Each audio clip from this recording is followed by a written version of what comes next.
존경하는 의원 여러분, 그리고 국무위원 여러분, 부산 동구에서 처음으로 국회의원이 된 노무현입니다. 국무위원 여러분, 저는 별로 성실한 답변을 요구 안 합니다. 성실한 답변을 요구해도 비슷하니까요. 제가 생각하는 이상적인 사회는 더불어 사는 사람 모두가 좀 먹는 것, 입는 것 이런 걱정 좀 안 하고 더럽고 안 입고 온 꼬라지 좀 안 보고 그래서 하루하루가 좀 신명나게 이어지는 그런 세상이라고 생각을 합니다. 만일 이런 세상이 좀 지나친 욕심이라면은 적어도 살기가 힘이 들어서 아니면 분하고 서러워서 스스로 목숨을 끊는 그런 일은 좀 없는 세상 이런 것이라고 생각합니다. 안녕하십니까. 교육학 박사 이종태 교육 이야기 사람 사는 세상 첫 방송을 시작하겠습니다. 와. 네, 이종태 박사님 이렇게 이제 정규 방송으로 이제 네. 그 아주 고정 코너가 하나 생겼습니다. 축하드립니다. 영광입니다. 네.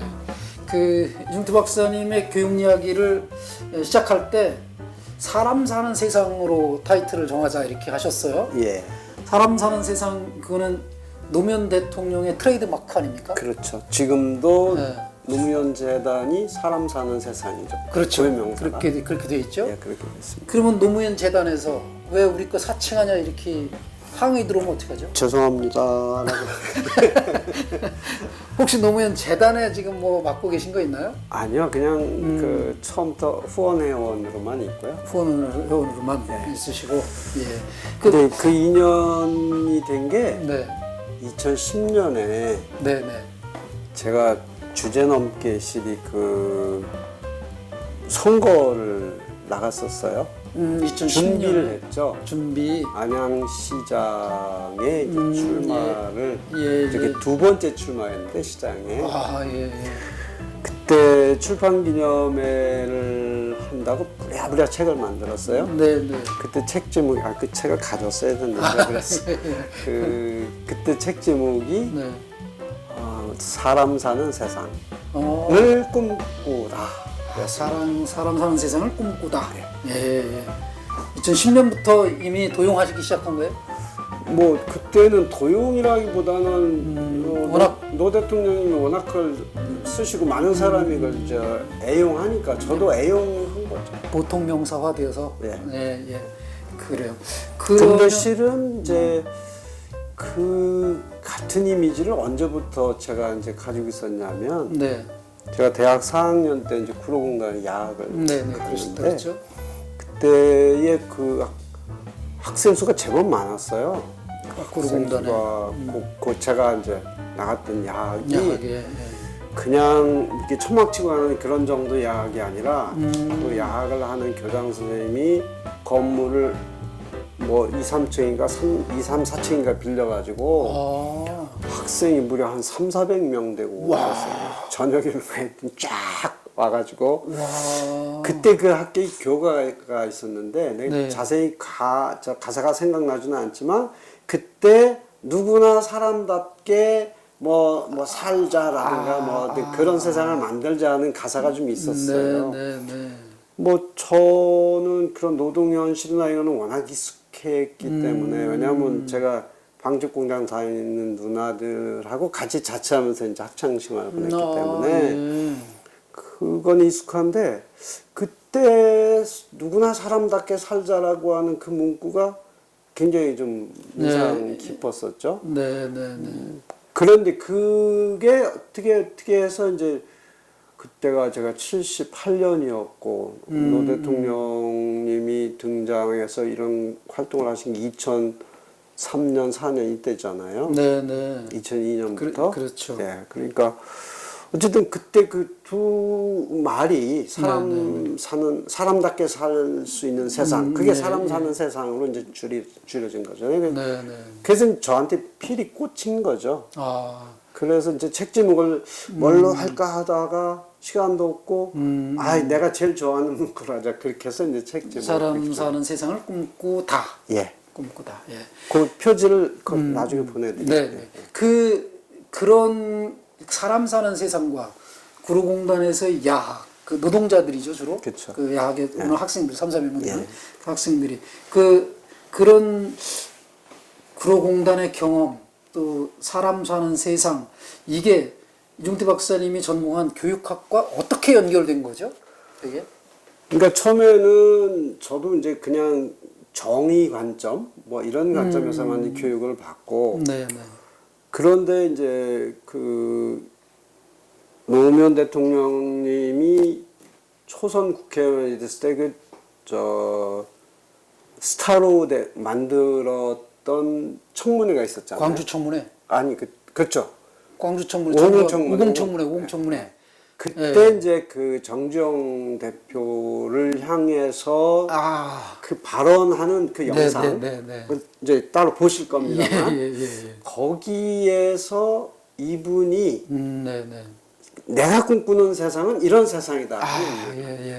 그 세상이 처음에는 누구나 먹고 입고 사는 문제 걱정 없이 살 수 있는 세상, 난 이런 세상을 꿈꾼다. 근데 그게 너무 욕심이 크다면 조금 낮춰서 자, 노동자도 잘 살고 노동자도 살만하고 농민도 살만하고 그 그냥 임금도 제대로 못 받고 그래가지고 그냥 벅창 터져서 낙엽처럼 떨어져 죽는 사람이 없는 세상. 그 말미에 뭐가 나오냐면 성적 비관에서 자살한 학생이 없는 세상 이런 얘기까지 나옵니다. 그래서 결국 그게 나중에 그때만 해도 그 사람 사는 세상으로 그 말이 이제 압축되지 않았는데 몇 년 한 2년인 그 이듬해인가 그렇게 사람 사는 세상으로 이제 딱 압축돼서 나옵니다만은. 사람 사는 세상이라고 하는 거는 누구나 뭐 행복하게 산다라고까지 가지 않더라도 최소한 인간답게 대우받을 수 있는 세상. 근데 인간답게 대우받는다는 것이 경제적인 것도 중요하지만 사람과 사람 관계에 서로 존중하는 관계도 있고. 근데 이 교육 쪽으로 오면 정말 학생들이 이게 공부하는 기계가 아니라 학생들도 엄연히 인간이고 그렇죠. 한 시대를 살아가는 사람이기 때문에 그 사람으로서 그 순간순간을 행복하게 살 수 있는 또는 최소한 고통 없이 살 수 있는 그런 정도의 여건이 돼야 되는 거죠. 그래서 이제 교육에서 우리가 학생들을 가르치고 성장하도록 만드는 것은 결국 그 아이들이 인간답게 살 수 있도록 그래서 조금 더 욕심을 부리면서 행복하게 살 수 있도록 만들어주는 거잖아요. 그게 바로 나는 사람답게 사는 세상을 만드는 것이고 사람 사는 세상의 주역으로 만드는 일이다. 이렇게 생각하는 거죠. 그래서 노무현 대통령이 대통령으로서 하기 전부터 이미 국회의원 시절부터 초선 때부터 그런 주장을 해오셨던 걸 결국 이루셨고 그걸 압축한 표현이 사람 사는 세상이었는데 그때 노무현 대통령이 여러 이야기를 하셨지만 그 중에 교육 얘기도 건드리신 거잖아요. 그렇죠? 그래서 그런 세상을 한번 꿈꿔봤고 이게 교육학을 전공하고 있던 이중태 박사님한테도 그게 딱 꽂혀서 이거 한번 교육을 사람 사는 세상으로 연결이 자연스럽게 된 거군요. 거기다 이제 좀 더 뭐 살을 못해자면 이제 제가 당시 안양시장을 하겠다고 이제 출사표를 던지는데 저를 사람들한테 뭘로 보일 거냐. 근데 뭐 제가 교육학을 했지만 처음에 시작은 미생물을 했었고 그 다음에 또 뭐 교육운동이라고 해서 뭐 세교육 공동체 아니 이제 또 그 시민운동도 했으니까요. 뭐 그래서 사람 보면 한국교육연구소에서 뭐 연구국장부터 시작해가지고 뭐 그 뒤로 부소장, 소장 이거 다 했고요. 지금 이사장이지만. 한국교육연구소 이사장. 그래서 이제 그런 일도 했고 지역에서는 또 기독청년 뭐 활동도 했고 또 노동운동 지원 활동도 했고 문화활동으로 안양 독서회, 안양문화 뭐 하여튼 이런 여러 가지 활동을 했거든요.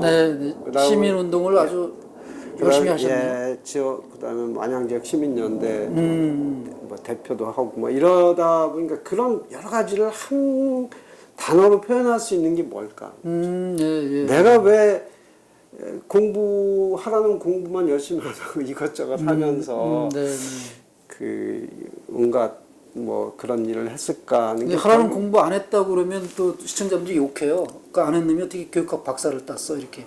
공부는 해볼 게 할 거 다 다른 거 해가면서도 공부. 여하튼 그래서 이제 제가 살아온 것이 결국은 이 세상을 좀 더 살만한 세상으로 만들기 위한 노력이었지 않을까. 그래서 노무현 대통령의 비견될 수 없는 완전히 저는 이제 참 밑바닥에 뭐 발톱에 때만 정도 하려고 할 수 있지만 그래도 지향하는 바는 같다. 그래서 이제 꿈꾸다 한 거예요. 예. 사람 사는 세상을 꿈꾸다. 그 이종태 박사님이 그 교육과 사람 사는 세상을 어떻게 연결했는가의 말씀을 좀 들어봤어요. 그 교육이 사람 사는 세상에서 차지하는 그 핵심 키워드들이 여러 개가 있을 텐데 그거는 이제 차츰차츰 좀 풀어가기로 하고 오늘 혹시 첫 시간인데 시청자 여러분들께 자 이종태 이야기를 그 사람 사는 세상 이야기를 들어보면 앞으로 이런 걸 기대해달라. 그 홍보 마음껏 홍보하실 수 있는 기회를 드려보겠습니다. 네, 그 제 이야기는 어떻게 보면 조금 재미없거나 너무 심각한 쪽으로 빠질 가능성이 있어서 제가 그러면 그냥 벤치 당합니다 보통. 내용이 없어도 일단 재미는 있어야 돼요. 그래서 최대한 그저 좀 조심하려고 하는데 저는 이제 늘 시야의 초점이 어디 있냐면 우리 교육이 이대로는 안 된다는 문제예요. 너무 잘못돼도 너무 잘못됐다. 뭐 이제 그 본격적인 얘기는 이제 다음부터 말씀을 드리겠지만은 그래서 제가 교육학으로 이제 전공을 바꾼 이후에 저는 항상 교육을 이제 삐딱한 눈으로 쳐다본 거예요. 이거는 아닌데, 이거는 아닌데. 그런데 뭐 잘 알지도 못하는 일개인이 아무리 그래서 문제를 제기해봐야 안 되잖아요. 그런데 이제 뭐 머리가 허연 이 나이가 되도록 내가 이거는 아닌데 생각했던 것이 결국 틀리지 않았다는 아직도 그런 신념을 가지고 있고 그런 점에서 지금 우리 학교 교육이 시작된 거는 뭐 근대 이후라고 하니까 세계사적으로 뭐 한 300년 가까이 된 거고요. 한국에서는 이제 겨우 한 100여 년 된 건데 근데 사람들은 이것이 아주 태초부터 이런 식으로 교육이 되어 왔다는 생각을 하고 있거든요. 근데 그 생각을 하나하나 이렇게 두드려서 점검해 가다 보면 어디서부턴가 이게 좀 잘못된 부분이 있습니다. 그런 것들을 들춰내고 우리 대부분의 그 부모님들이나 또는 학생들이나 또는 일반 사회인이 보는 교육 중에는 이게 잘못된 고정관념이나 신념들이 너무 크다. 그래서 이거를 좀 바로잡아서 우리나라가 살려면 교육이 살아야 되는데 교육이 살려면 교육에 대한 우리 생각이 바뀌어야 된다. 그래서 죽고 나서는 이제 그 얘기를 아마 주제로 가져가야 될 것 같습니다. 그러면 하나 정정할 게 있습니다. 박사님 말씀하신 것 중에 교육을 삐딱하게 보셨다고 표현을 하셨는데 나 이렇게 본인이 스스로 세상을 삐딱하게 봤다고 하시는 분 처음 봤어요. 저는 그런 얘기를 오히려 바깥에 친구들이나 이런 사람들한테 들었지. 너무 어떻게 세상을 삐딱하게 보냐 이렇게 하는 건 들었지만 그때마다 제가 한 얘기가 있거든요. 세상이 삐딱하니까 막 삐딱하게 보이는 거지. 너는 그 똑바로 보이면 네가 삐딱한 거야. 나는 똑바로 보는데 똑바로 보니까 삐딱한 줄 알지. 박사님 똑바로 보신 거 아니에요? 같은 말씀이죠, 그죠? 사람들이 그렇게 뭔가 잘못 생각하고 있으니까 이거를 바로 보려면 사람들이 이렇게 하고 있으니까 난 이렇게 삐딱하게 봐야 제대로 보이는 거다. 뭘 삐딱하게 봤는지는 이제 한 가지씩 풀어나가야 될 것 같아요. 그래요. 오늘 시작된 김에 이제 제가 이제 약간 맛배기로 노 대통령과의 이 첫 인연. 그다음에 제가 참여정부 때 이제 어떤 일을 했는지 아주 간단하게 한두 가지만 소개를 그 얘기를 해도 될까요? 첫 시간에 할까요? 다음에 할까요? 아니요, 그냥 오늘 하고 이제 다음에는 이제 교육 문장을 가지고 교육 문제만 가지고 그러면 지금 꽤 시간이 이미 여기까지 하는 것만 가지고도 15분 정도 시간이 흘렀어요. 그래요? 그래서 5분 이내. 5분 이내로 짧게 끝내고 그 얘기를 집중적으로 한 꼭지로 만들면 어때요? 아, 그래도 뭐 네, 괜찮아요. 노무현 대통령 그 참여정부 때 뭐 맡고 계셨죠? 네. 그 얘기를 다음에 참여정부 때 그럴까요? 뭘 맡으셨는지 예. 뭐 그런 얘기는 다음 기회에 한번 뵙고 알겠습니다. 뭐 계속 하실 거니까 너무 조급하게 한꺼번에 많이 하셔서 이렇게 하시지 아, 말고. 그게 탈입니다. 예, 그러면 사람 사는 세상이라고 하는 그 교육 문제를 다루는 코너인데 어떻게 그렇게 이름을 그렇게 지었는지 하는 부분을 오늘 첫 시간에 맛배기로 말씀을 드렸습니다. 앞으로 이제 그 노무현 대통령과의 인연 이야기 다음번에 다루는 것으로 하고 그 다음부터 이제 하나하나 교육의 세부적인 문제 하나하나를 이슈별로 다루도록 하겠습니다. 이 정도 하면 되겠죠? 네. 네. 시청자 여러분, 지금까지 교육학 박사 이종태 교육 이야기 사람 사는 세상이었습니다. 시청해 주셔서 고맙습니다. 다음을 기대해 주십시오.